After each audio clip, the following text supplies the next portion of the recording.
Hello, friends. I greet you in the name of Jesus Christ. My name is Lawrence, and I want you to pause and listen to this video. And I would also love that you share this video with your friends, with your family, with your church folks. Today, I am asking the question, is your child safe at your local church? Or is your local church a safe place for a girl child? I have posted that as a hashtag on Facebook for some days. It hasn't created conversation. I'm just thinking, what if I said, hey, Pastor Lawrence Musunte is gay. I'm coming out. I'm now on the open. I'm out of the closet. What would have been the flow of comments on Facebook? That is the Christian hypocrisy we talk about. Last week we heard that the lawmakers in Zimbabwe, they are taking a bill to parliament that might be passed. This bill is aimed at reducing the age of consent from 16 to 12 years old. That was on my Facebook page. It didn't have traffic or comments. Very few people engaged on it. We do not have an homosexual problem in Africa. In Africa, we have a gender-based problem. We have a problem of sexual immorality. We have a problem of adultery in comparison to the people that have been arrested as homosexuals in Africa. And those who have been arrested for sexual crimes, you are going to understand by looking at the statistics that you are not addressing the real problem in Africa. The issue of ethics and morality as it affects the African people, it is not a matter of homosexuality. And clearly, I don't give a damn. Yes, I don't give a damn for an adult, male or female, or whatever, and who they choose to be their sexual partner. I am not there, and I'm not involved. I don't care. I really don't care. If two grown-up men decide to marry each other, I really don't care. That is not a problem that is affecting me and my family and my society directly. What is affecting me as a pastor, as a man of God, what is affecting me is that every day I've got to go through the news to hear that a girl was raped and burned with kerosene. There is another woman that has been raped. There is another girl that is being raped. In 4 minutes, a woman is killed in South Africa. That is gender-based violence. And we are again going to eat 16 days of activism against gender-based violence. So why are we not dealing with the issues that are affecting us? Not only the church, but the society. The society is a reflection of the church. And so, because we are not addressing these issues, is your church, is your local church a safe place for a girl child? You must make church a safe place for a girl child. You must make church a safe place for children, both boys and girls. Now, yesterday I said that church is accused, number one, in rape and gender-based violence cases. Church. So on my Facebook page, you are going to discover that when I say church, I put it in inverted commas. Because there are some of you that do not just listen to the conversation and engage on the conversation, but you argue about, no, that is generalization. That is generalization. Can you shut up and deal with the issue? We have a problem in our midst. We have the prophets, the pastors, the bishops that are sleeping with little children and threatening them and and forcing them into silence. And the church is silent. That makes you accused, number one. God forbid we have reached a church pandemic where now it's okay for a prophet to make headline news, not for preaching the gospel, for sexual violence. What are you praying for, church? You are praying for a breakthrough. You are praying for abundance, blessings. You are praying for acceleration. The girl child in your church at a tender age, our body has been violated. What acceleration? What spirituality is that? Now listen to this. Evil prevails when good men remain silent. Don't you dare force me to choose between what they call preaching the gospel and addressing issues of injustice. I don't think that it's unfair for any pastor to be forced in that situation. My duty as a pastor, as a minister of the gospel, apart from just feeding the flock that God has put under my care, one of my duties is also to protect.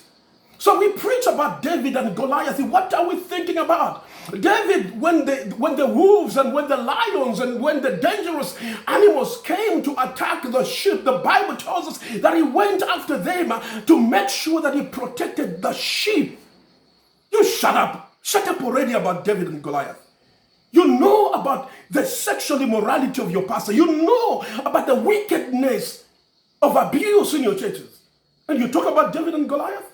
The church must bring a message that must be able not only to feed the flock so that they can go spiritually, but to protect the flock from the wolves. Are we standing up against the wolves? Is your church a safe place for a girl child? Are we making our churches places of safety for women and children and boys?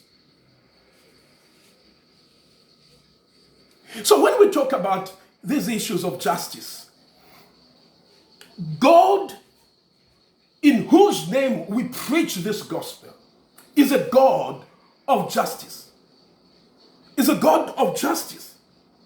The church that remains silent in the face of injustice, that church is misrepresenting the justice of God. We cannot remain therefore quiet when the name of the church and the God that we represent, his name, is being used out there by sex pests. No. Let me ask you a question. I'm asking you a question, my friend. Answer me. Engage with me on this video. What is the attitude of your local church, your pastor, and your leaders towards gender-based violence? You know, go to your church pastor or send him that message and say to your pastor, Pastor, I just want to know your position on gender-based violence. I want to hear your position about rape in the churches. So when was the last time your local church at a conference or a workshop or even an homily from the podium where you heard the preachers speak on gender-based violence? You talk to me about that. And why are they not addressing it? Why are they not addressing it? Is it not affecting the people? Because it is affecting people more. Is the safety of women and girls and young boys a primary concern of your local church? You need to engage with your leaders. I know that false prophets and false teachers, they thrive on your silence. They silence you. They cause you not to ask important questions. Child of God, no one should silence those probing questions within you, especially in the light of what we are seeing in the media today. We are a laughingstock as a church. Now, gender-based violence, even as we approach the 16 days of activism against gender-based violence, it will not end if we exclude the church and the culture. This is where patriarchy is strong. And we need to address those issues of patriarchy, which makes a man feel like he has the right to a woman's body.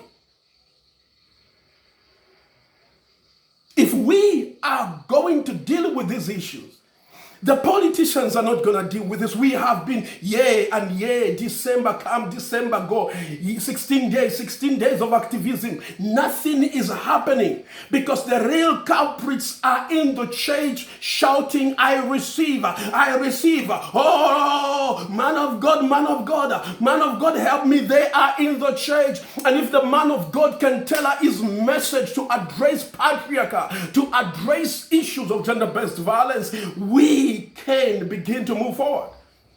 Because it is when we talk about these things that are happening in the church and people ask questions, there is indoctrination that takes place in those churches. And so if the church is deliberate about indoctrinating the church to make sure that they stand up against gender-based violence, we are going to move forward. Stop talking about money and prosperity when our women and girls are being raped every day in the places that we call the places of worship. So in most of our churches, we have become places of abuse. Where abusers and perpetrators are celebrated and protected and rewarded. The man of God, my papa, my man of God, my papa. We protect these perpetrators, criminals, using God's name in vain. And so I said that these churches are enablers, and they are apologists for gender-based violence. These churches, we have become enablers. We enable gender-based violence. We are apologists for gender-based violence. Victims in our churches are threatened and shamed and humiliated and demonized. In some cases, victims are killed. And so when abuse takes place within the boundaries of the church or religious institutions or establishment, the men and women will defend the most powerful men among them. They'll go to the corner of their man of God and they'll start praying and fasting because the devil is out there using Sister Queen as a Jezebel to destroy the church. She is lying about the man of God. Let's pray and fast. Nonsense. When your sister says she's been violated by your pastor, believe her. Because what we need people that can believe the victim in order to help the victims to speak out. People are saying, why don't these people speak up in time? How can they speak when the environment in which they are is hostile against the victims? We, as a church, victimize the victims. And they are seated in your churches. They are there in your churches. Some of them are serving in your churches. And you do not know the burdens that they carry, the violation that they've gone through. So, we support the most powerful people.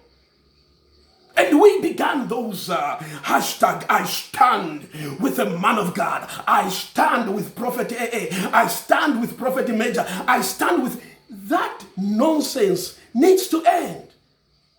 If 1,000 people from one church are protesting and saying we stand with a man of God, how can one girl in the church that was sexually abused by that man stand up and speak up? Numbers, friends, numbers. It's about numbers. It's how that this game is being played in Africa. So rape apologists and rape apologists are people in our churches who defend the rapists with statements like, but why did she take so long to report it? You know, I get so offended when I hear this. And to be honest with you, I don't even entertain these things anymore. I just remove them. If a person was my friend, I remove him from my... No, you can't deal with a person like that. Why did it take so long? Why did they speak then? Why did they have to wait for 12 months before reporting it? So what these rape apologists forget, and they are brothers in the church, they are leaders in the church, what they forget is that the rapist has power over the victims. That's what they don't know. I mean, a girl from Soweto, what can she do with a powerful, the so-called powerful prophet with over 1 million followers across?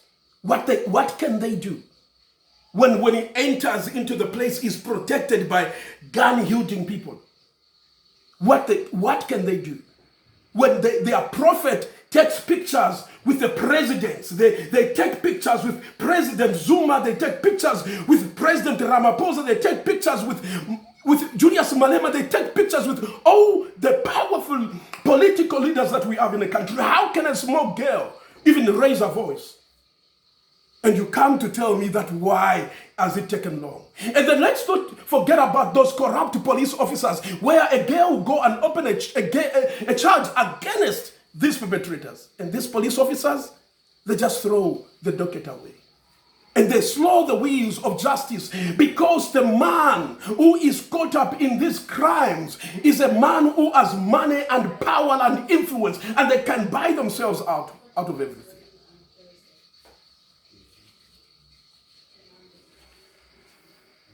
And so they say to the victim, I will kill you, and I'll kill your whole family if you ever say these things to anyone. And they stay for years without saying, please, then you had these people say, please, my daughter, can we just handle it inside the family? It says family matter. This is what our African culture is guilty of, because the rapist is the uncle of this child. And therefore they must speak to this little girl to say, it's okay, we will deal it within the family, don't spill it out. That is how church and culture enables gender-based violence. And we need to address the church. I'm particularly interested about the church because that is where I've spent my whole adult life. It's in the church. Children are keeping family secrets. And so you hear that she's just a bitter woman. The prophet can't rape her because the prophet is married. I heard this from someone commenting on I removed him from my post, my Facebook. I don't deal with rape apologies. How dull are you? How indoctrinated? How gullible are you? How stupid and silly are you? Tell me. How stupid are you to say a married person can't rape because my prophet is married? Your prophet went out there to collect juju to empower his ministry. And one of the things they told him is to sleep with a little girl every time before going to preach. And their wives, they know. So all these wives of these false prophets, they know what their husbands are doing. They are the ones who go to these girls and switch talk them and silence them and, oh, my daughter, my daughter, my daughter. They know what their husbands are doing.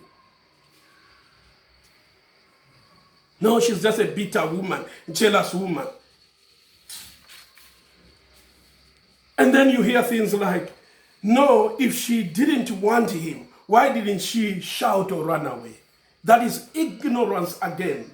People who speak like this are ignorance. They don't understand what goes through the trauma, the pain, the hopelessness, and the helplessness, the vulnerability that a victim goes through. No, very soon when these cases, they start by saying, all of them like Bo, Timothy, Motoso, they begin to say, I'm innocent, I'm innocent, I'm innocent. Then they begin to change the story. No, it was consensual. No, it was consensual. Oh, they wanted. Oh, that's why they were there. No, they could have left the house if they wanted. They move from, no, I didn't do it, to, we agreed to have done it. And others will just say, no, she's a witch, she's a Jezebel, a woman who wants to destroy the man of God.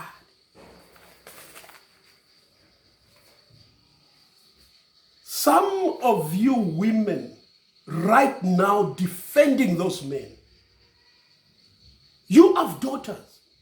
You are women yourself. God forbid that you have to go through that yourself to understand. How come when it has to deal with these issues of sexual immorality and rape and stuff, then all of a sudden the girl that was serving in the church has become a Jezebel?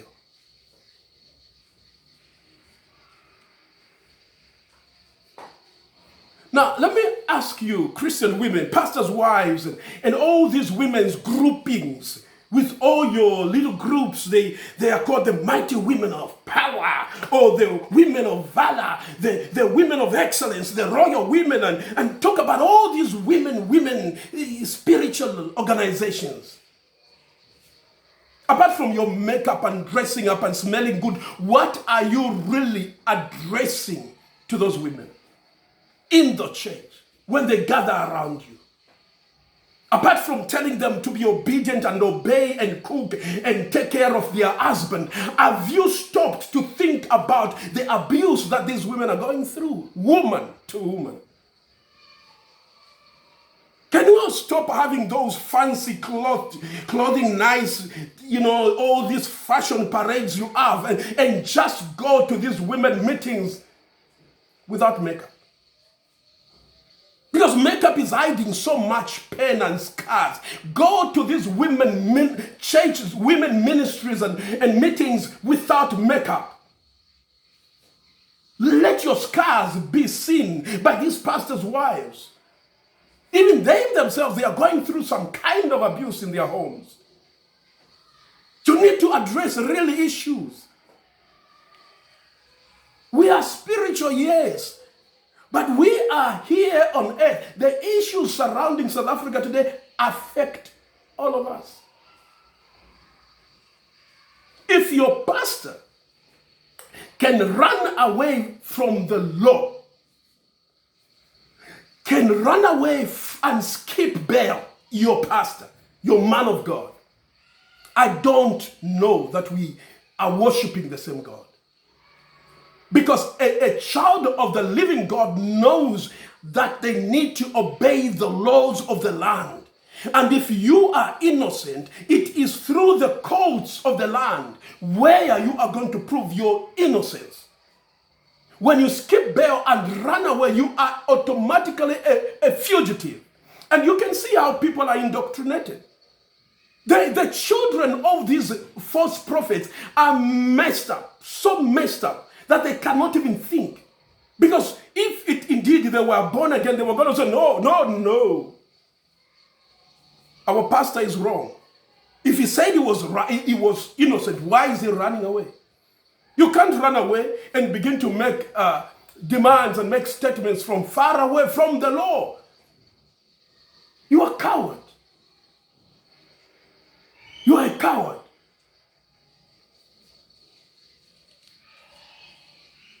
So your sister your sisters, women of God, and you women of God, and you pastors' wives, and all these groupings of women of excellence, of valor, of power, of whatever, all you women, your sisters in the Lord, your sisters in the Lord are coming to you. They are coming to your meetings where you don't even address their issues. You don't address their issues. You're talking above their heads. You're not addressing their issues. And they are pretending to shout amen, to fit in. You're not dealing with the issues that are affecting them. Some of these sisters are carrying sexual scars from your husbands, the pastors. But your husband is a perpetrator and an offender, offending these women. And these women are coming to you. They can't open up about the reality, and they are because they are afraid also to run away from that church, to leave the church because of indoctrination. What most of you don't know is that in these false prophets' churches, they say that your blessings are connected to the man of God, and when you disconnect from the man of God, your blessings are disconnected. They are saying that you can't go further without a spiritual father. And they are telling them that if you leave this church, you are cursed because I did not bless you. And because of these spiritual manipulations that has been indoctrinated and fear creeps in, the abused women are sitting at the feet of the perpetrators. This is a sad state of affairs. Until we begin to talk about it. Talk about us husbands, men. Where are you when these things are happening? And people have been saying in the Omotoso case, they are saying that no, the reason why these girls run to these prophets is because they don't have father figures. You are there. Some of you are there. You are present. And some of you men are in the habit of dropping your wife and children at church and coming to pick them up. You don't enter into the church. How are you going to protect your family? How are you going to know and to discern that this church is a safe place for my family? It's a place where my child is protected. How do you know your church is safe? You have never entered inside to know where your family goes to worship. Inside these churches, there are what is now called spiritual rape.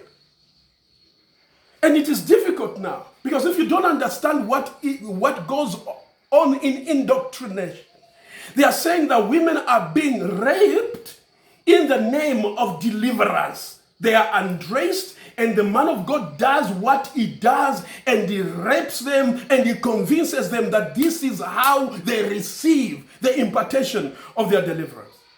And it is happening all the time. We are spiritualizing crimes in our churches. We spiritualizing crimes in our churches. We need to make our churches safer for women and girls and our boys. Is your church a safe place for a girl child? Is your place a safe place for a boy child? I challenge you that during these 16 days of activism against gender-based violence, we need to begin to hear the voices of the pastors, the voices of the bishops, the voices of the apostles, the voices of the Christian leaders that are going to make a stand and say enough is enough. This can't go on in the name of God. We are not going to put the name of the Lord to shame. We need to make a stand. We need to distinguish ourselves. What touched me when the Minister of Home Affairs, Honorable Aaron Muswanet, speaking to Parliament on the issue of the major fugitive, he said that they don't give any more work permits for charismatic churches.